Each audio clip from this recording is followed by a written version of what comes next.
भाग 3. आवाजाच्या सावल्या. रात्र बरीच पुढे सरकली होती. आकाशात ढग जमले होते. कधी वीज चमकत होती तर कधी वाऱ्याच्या झुळका कुजबुजत होत्या. संपूर्ण गावावर काहीतरी दडपण आलेलं जाणवत होतं. त्याचवेळी 2 मित्र, दिन्या आणि पिंट्या. दिन्या जवळजवळ 35 वर्षांचा होता आणि पिंट्याचं वय 30 वर्ष होतं. गावातल्या एका मोकळ्या चबुतऱ्यावर बसून ते दोघेही गप्पा मारत होते. चर्चेचा विषय फार गंभीर होता. महत्त्वाचा विषय असल्यानेच दोघांच्या गप्पा जास्त वेळ चालू होत्या. त्यामुळे त्यांना वेळेचं भानही राहिलं नाही. घरातून निघत असतानाच पिंट्याची बायको वारंवार सांगत होती, "अहो, रात्र झाली आहे, फार दूर जाऊ नका. आज अमावस्या आहे आणि त्या राम मंदिराजवळ काहीतरी विचित्र घडतंय असं लोक सांगतात. तिथं तर अजिबात जाऊ नका." पिंट्या हसला. अगं बाई, हे सगळं गावकऱ्यांचं भीतीचं फालतू कारण आहे. आम्ही फक्त जरा चर्चा करतोय, काही होणार नाही. दिन्याने पिंट्याला आठवण करून दिली की ते लोक कुठे बसले आहेत. ह्यावर पिंट्याला फार हसू आलं. दिन्याने पिंट्यावर तिरकस नजर टाकली आणि कुजबुजला. अरे पिंट्या, फारसा शहाणपण करू नकोस. गावातले लोक काही कारणाशिवाय भीतीने थरथर कापत नाहीत. पण पिंट्या अजूनही निश्चिंत होता. पुन्हा ते गप्पा मारत बसले. गप्पा रंगत गेल्या आणि वेळ कधी निघून गेला ते दोघांनाही कळलंच नाही. रात्रभर वाऱ्याचा आवाज, एखादी कुत्र्यांची भुंकणी आणि गावातल्या झाडाझुडपातून येणारी हलकी कुजबुज यामुळे वातावरण आणखीनच भेसूर झालं होतं. त्यांना जाणीव झाली तेव्हा रात्री 12:50 झाली होती. दिन्याने घड्याळ बघून थरथरत्या आवाजात म्हटलं, पिंट्या, आज अमावस्या आहे आणि आपण राम मंदिराजवळ बसलोय. गावकऱ्यांचं म्हणणं खरं ठरलं तर? पिंट्या अजूनही हसत होता. कसलं काय रे, मी काही घाबरणार नाही. चल आता उठूया. तेवढ्यात एका विचित्र कंपित आवाजाने दोघांच्याही हाडात थंडी शिरली. पिंट्याने दचकून मागे वळून पाहिलं. त्या अंधारात एक धूसर आकृती उभी होती, एका बाईची, आणि तिच्या कुशीत एक रडणाऱ्या बाळाचा अस्पष्ट आवाज ऐकू येत होता. दिन्याने पाहिलं आणि क्षणात उठून धावत सुटला. त्याला मागं पाहायचीही भीती वाटत होती. त्यानं पिंट्याचाही विचार केला नाही. तो फक्त जीवाच्या आकांताने धावत सुटला. पिंट्याचं मात्र काही क्षणांसाठी शरीर हलायला तयार नव्हतं. त्या बाईच्या डोळ्यात काहीतरी अजब चुंबकत्व होतं. ती हळूहळू पुढे येत होती आणि दरवेळी ती पिंट्याचं नाव पुकारत होती. पिंट्या, पिंट्या, चल माझ्यासोबत. पिंट्याला अचानक लक्षात आलं, ही तीच बाई आहे जिने अनेकांना आपल्याकडे खेचलं आहे आणि मग ते कधीच परतले नाहीत. आता पिंट्याला दिन्याचं आणि त्याच्या बायकोचं बोलणं आठवलं आणि पटलंही. तो घाबरून धावायला लागला. पण त्याचे पाय जणू दगडासारखे जड झाले होते. ती बाई आता त्याच्या जवळपास आली होती. तिच्या हातातलं बाळ हसत होतं, पण ते हास्य मानवी नव्हतं. तो एक भयान आवाज वाटत होता. पिंट्या, थांब, मला सोडून जाऊ नकोस. ती स्त्री आता धावत पिंट्याच्या मागं येत होती. पिंट्याच्या तोंडून आवाजही फुटत नव्हता. आता ती बाई पिंट्याच्या सोबत धावू लागली. त्याला तिच्या हातात असलेलं बाळ दाखवू लागली. ते पाहून पिंट्याची तर बोबडीच वळली. घाबरून पळत असताना अचानक त्याचा पाय घसरला आणि तो रस्त्यावर कोसळला. त्याच्या डोळ्यांसमोर सर्व काही अंधारून आलं.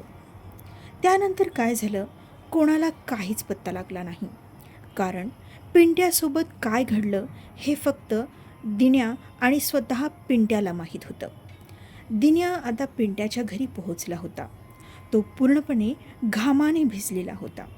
घाबरत घाबरत त्याने ताबडतोब पिंट्याच्या कुटुंबाला सर्व काही सांगितलं. हे ऐकून सगळे घाबरले. ते काठी मशाली घेऊन बाहेर पडले. आसपासच्या काही लोकांना सुद्धा सोबत घेतलं आणि शोध मोहीम सुरू झाली. सर्वांनी मिळून रात्रभर शोध घेतला, पण पिंट्याचा काही पत्ता लागला नाही. घरात रडारड सुरू झाली.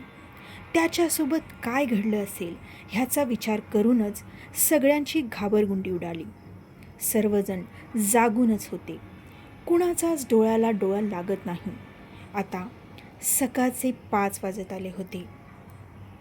पहाट झाल्यावर गावात ही बातमी वादळासारखी पसरली. एकच वर्दळ झाली. सर्व गावकरी एकत्र आले. सर्वांनी मिळून राम मंदिराजवळच्या परिसरात पुन्हा शोध सुरू केला.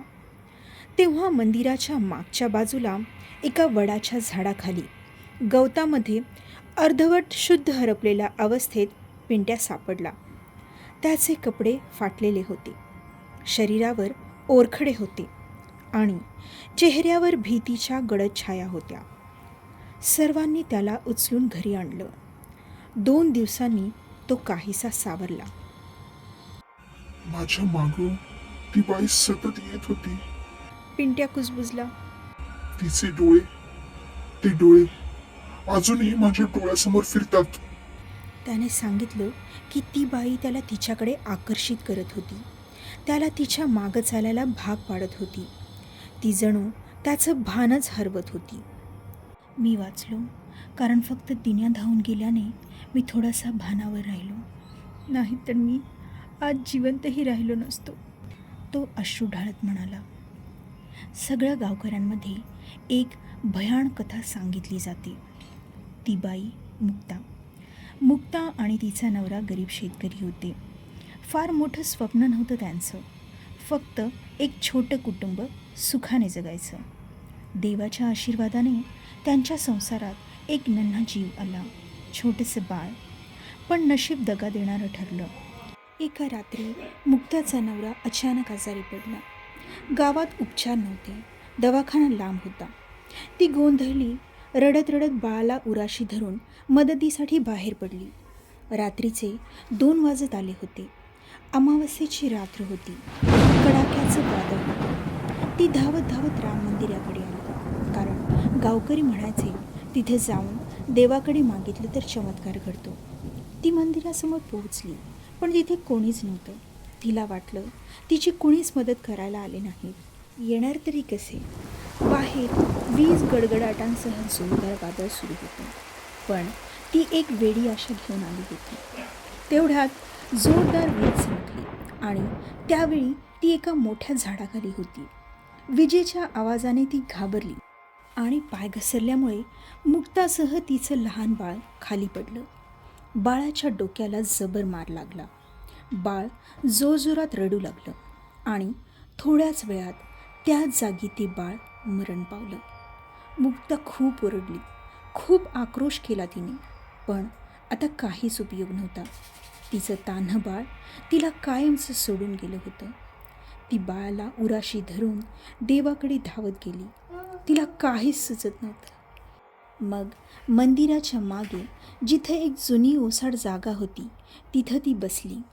त्या निराश रडणाऱ्या अवस्थेत मुक्तानं आपला शेवटचा श्वास घेतला, कारण तिचा श्वास, तिचं बाळ आता ह्या जगात नव्हतं. गावकऱ्यांनी दुसऱ्या दिवशी तिचं मृत शरीर बाळासकट मंदिराच्या मागे सापडलं. त्यांनी खूप हळहळ व्यक्त केली. पण त्या रात्रीपासून दर अमावस्येला एक स्त्री बाळासोबत दिसते. रडत रडत मदतीसाठी हाक मारते. तिचं बाळही मधून रडण्याचा आवाज करतं.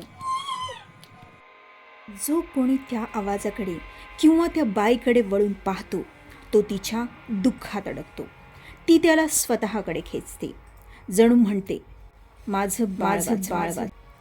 त्या दिवसापासून गावकऱ्यांनी राम मंदिराचा परिसर तात्काळ बंद करून घेतला.